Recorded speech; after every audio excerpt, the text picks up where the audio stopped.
और दूसरे शब्दों में कहे तो आज़ादी का अमृतकाल मना रहे क्या हैं। लगता है आपको अमृतकाल देश में? अमृतकाल के वही इस कॉन्टेक्स्ट में देखें, मतलब ये अमृतकाल कौन है, किसके लिए ये अमृतकाल, और ये अमृतकाल के मतलब मोरल वैल्यू जो है आज के समय में वो कहाँ, मतलब किस हद तक गिर चुके हैं कि कौन आज़ाद हुआ, किसके माथे से गुलामी की स्याही छूटी, मादरे हिंद के चेहरे पर उदासी है वही।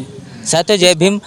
हम लोग हैदराबाद यूनिवर्सिटी में हैं, तमाम साथी से लगातार हम बातचीत कर रहे हैं, क्या उनके विचार है, क्या वो सोच रख रहे हैं। मैं बता दूं कि जिस तरीके से जो सेंट्रल यूनिवर्सिटीज़ होती है, ये तमाम यूनिवर्सिटीज़ के अंदर में जो छात्र होते हैं और ये जो सवाल खड़े करते हैं और जो इनका थॉट प्रोसेस होता है, ये कहा जाता है कि आने वाला देश का भविष्य है, क्योंकि यही तमाम लोग हैं जो बड़े बड़े यूनिवर्सिटीज़ के निकले हुए जो विद्यार्थी है वो प्लानिंग मेकिंग के अंदर में और तमाम उन जगहों पर जाते हैं जहाँ पर इस देश का भविष्य निर्धारित होता है। साथी हमारे साथ में है, क्या नाम है, क्या एजुकेशन कर रहे हैं, किस तरीके से बहुजन आंदोलन को देखते हैं और आज के आज़ादी के पर्व को देख रहे हैं? मेरा नाम अमित कुमार सिंह है, मैं पीएचडी हिंदी का शोधार्थी हूँ। अली सरदार जाफरी एक बहुत बड़े शायर हुए हैं, उनकी एक दो पंक्ति मतलब कविता है, एक शायरी है कि कौन आज़ाद हुआ, किसके माथे से गुलामी की स्याही छूटी, मादरे हिंद के चेहरे पर उदासी है वही। इस कॉन्टेक्स्ट में यदि हम देखें तो आज आज़ादी के हम 77वें स्वतंत्रता दिवस मना रहे हैं, और दूसरे शब्दों में कहे तो आज़ादी का अमृतकाल मना रहे क्या हैं। लगता है आपको अमृतकाल देश में? अमृतकाल के वही इस कॉन्टेक्स्ट में देखें, मतलब ये अमृतकाल कौन है, किसके लिए ये अमृतकाल, और ये अमृतकाल के मतलब मोरल वैल्यू जो है आज के समय में वो कहाँ, मतलब किस हद तक गिर चुके हैं। जैसे हम उसी देश के एक नागरिक हैं जहाँ एक राज्य मणिपुर में मतलब भीषण नरसंहार है, बहुत समय तक वहाँ की न्यूज़ तक नहीं पहुँचते, एक अचानक ऐसा न्यूज़ आता है जिससे पूरा देश दहल जाता है। दूसरी तरफ आज मतलब हम जहाँ एक ये तो एसयू है, इसके बगल में आईआईटी हैदराबाद है, फिर वहाँ भी कुछ दिनों पहले एक दलित स्टूडेंट की मतलब एक इंस्टीट्यूशनल मर्डर है वो। और आज भी बहुत सारे ऐसे इंस्टीट्यूशन है, बहुत सारे डाटा है कि जहाँ पे जो दलित कम्युनिटीज़ है या बहुजन कम्युनिटी के लोग हैं जो मतलब अपर कास्ट के लोगों का शिकार हो रहे हैं, मतलब एक तरह से वो ह्यूमिलिएट किए जा रहे हैं और अपना वो एक तरह से इंस्टीट्यूशनल मर्डर है। तो इस अमृतकाल को मैं तो इस क्या बोलूँ, ये अमृतकाल है क्या, किन की नज़रों में है ये एक प्रश्न है, पर मेरे नज़रों में ये आज़ादी का अमृत महोत्सव एक जैसे एक कवि की पंक्ति है कि ये आज़ादी झूठी है, देश की जनता भूखी है। तो आज भी देश की स्थिति कम मतलब उसी तरह बनी हुई है। जी अन्ना भाऊ साठे 16 अगस्त को ये बात कहते हैं मुंबई के अंदर में कि यह आज़ादी झूठी है, देश की जनता भूखी। उसी बात को दोहराने का काम हमारे साथी ने किया है। किस तरीके से, क्या आपकी मंशा है या फिर क्या आपकी सोच है कि देश की आज़ादी तो मिल गई लेकिन भूखी है, आखिर वो जनता कौन है, कौन वो लोग हैं देश के अंदर में इतने सालों के बाद में भी लगातार भारतीय संविधान के तमाम समस्याओं को लेकर, अमल में नहीं आने को लेकर और तमाम अहम मुद्दों को लेकर समस्या से बरकरार भरे हुए हैं?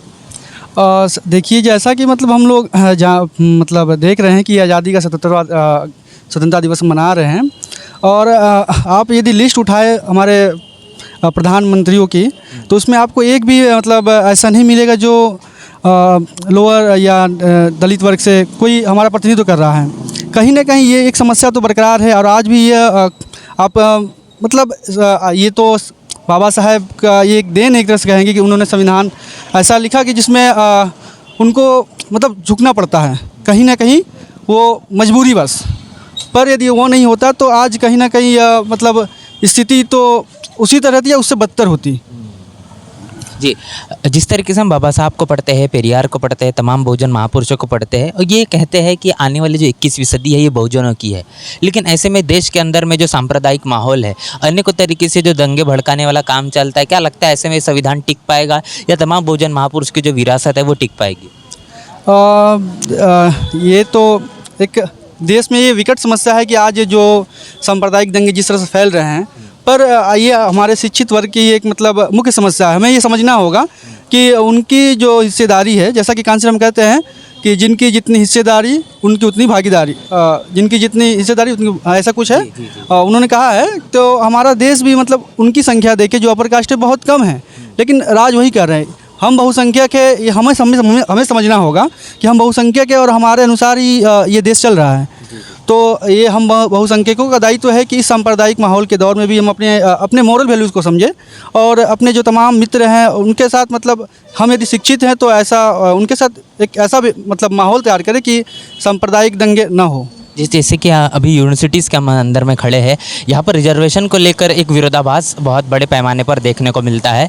तो खासतौर पर जो ओबीसी समाज का वर्ग है उसे ऐसा लगता है कि जो शेड्यूल कास्ट और शेड्यूल ट्राइब के लोग हैं उसके हकों का जो है रिजर्वेशन या जो आरक्षण है वो हथिया ले रहे हैं, क्या लगता है? और कहने की जो हिंदुत्व वाली जो विचारधारा है इसके तरफ उनका एक बड़ा झुकाव है, क्या बड़ा कारण मानते हैं इसके दोनों के पीछे में? ओबीसी रिजर्वेशन या फिर एससी एसटी रिजर्वेशन? ये तो है मतलब बहुत सारे देश के तमाम जो विश्वविद्यालय उसमें तो ये दिक्कत है ही कि जो रिजर्वेशन का मामला है पूरी तरह से फुलफ़िल नहीं किया जाता है। लेकिन एसयू इस मामले में भी मतलब और देश के तमाम यूनिवर्सिटी से, क्योंकि यहाँ पे ऐसे और कि जो मतलब जो बहुत ही एक सक्रिय संगठन है जो रिजर्वेशन को लेकर बहुत ही सेंसिटिव मतलब यूनिवर्सिटी के सेंसिटिव मुद्दे को उठाती रही है हमेशा।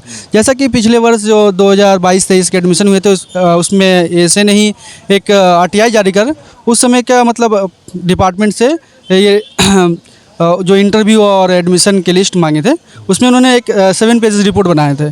7 पेजेस रिपोर्ट में उन्होंने मतलब दिखाया था कि कैसे मतलब लोगों से जो है डिस्क्रिमिनेशन किया जा रहा है।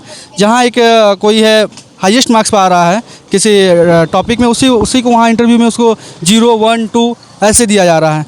तो ऐसे माहौल में तो मतलब स्थिति उस तरह बनी हुई है। इससे हमारा एसयू भी मतलब कमोबेश दबाव में रहता है कि रिजर्वेशन को ठीक से फॉलो किया जाए। जी, क्या लगता है तमाम जो हमारे विद्यार्थी है जिस प्रकार आपने तमाम समस्याओं को गिनवाया है, इन्हीं समस्याओं को लेकर उनके मन में डर रहता है कि जो सेंट्रल यूनिवर्सिटीज़ की बात हम करते हैं, ऐसे में अनेकों खबरें पूरे देश के अंदर में देखने को मिलती है जो सेंट्रल यूनिवर्सिटीज़ के अंदर में एकेडमिक मर्डर को लेकर बात हम लगातार देखते हैं।